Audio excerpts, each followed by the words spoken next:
நீங்கள் ரூ. 500 கொடுத்து கூப்பிட்டாலும் கூட்டத்துக்கு வர மாட்டேங்கிறாங்க மக்கள். மற்ற கட்சிகளுக்கு அவர் தாவேகா தலைவர் என்ன சொல்கிறார், கூட்டத்துக்கு வராதீங்க வராதீங்கன்னு வேண்டுகோள் விடுக்கிறார். ரொம்ப வந்தாக்கா பிரச்சனையாகிடுது, வராதீங்க. இது எப்படி இருக்குது? 10 கூட்டம் தான் போடவே போட்டிருக்காரு. போட முடியல. நான் புரட்சி எம்ஜிஆரால போட முடியலையா? அவரை விட பெரிய ஆளுமையா? புரட்சி தலைவர் எம்ஜிஆர்கிட்ட சொல்லுவேன், அவர் நின்றால் மாநாடு, நடந்தால் ஊர்வலம்னு சொல்லுவேன். அப்போ அந்த காலத்தில் இப்போ நடக்குது அது. எம்ஜிஆர் போல விஜய் நின்றால் மாநாடு, நடந்தால் பேரணியா? ஆமாம், அதான் கண்கூட நீங்கள் பார்க்குறீங்களே. அவர் என்ன காசு கொடுத்தா கூப்பிட்றாரு?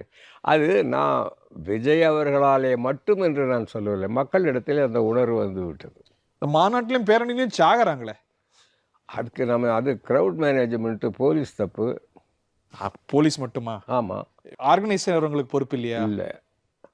ஏன் அவங்க போய் போலீஸில் பெர்மிஷன் கேட்குறாங்க? இப்போ நான் வந்து ஒரு கூட்டம் நடத்துகிறேன், நான் ஏன் போலீஸில் பெர்மிஷன் கேட்குறேன்? நான் பாட்டு நடத்த வேண்டியது தானே. யாருக்கு பொறுப்பு?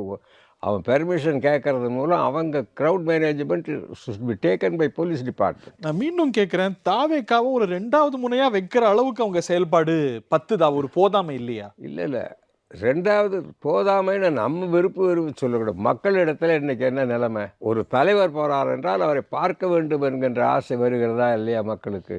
எவ்வளவு நடிகர்களுக்கு கூட்டம் கூடியது? சிரஞ்சீவிக்கு கூடாத கூட்டமா? தமிழ்நாட்டில் எவ்வளவோ நடிகர் நடிகைகளுக்கு கூடாத கூட்டமா? ஆமாம். அதெல்லாம் வாக்கா மாறி இருக்கா?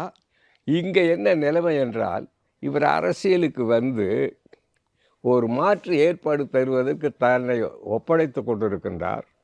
அதோடு மட்டுமல்ல, இதோடு நான் நடிப்பதை நிறுத்தி கொள்கிறேன், உங்களுக்காக பணியாற்ற தயார்.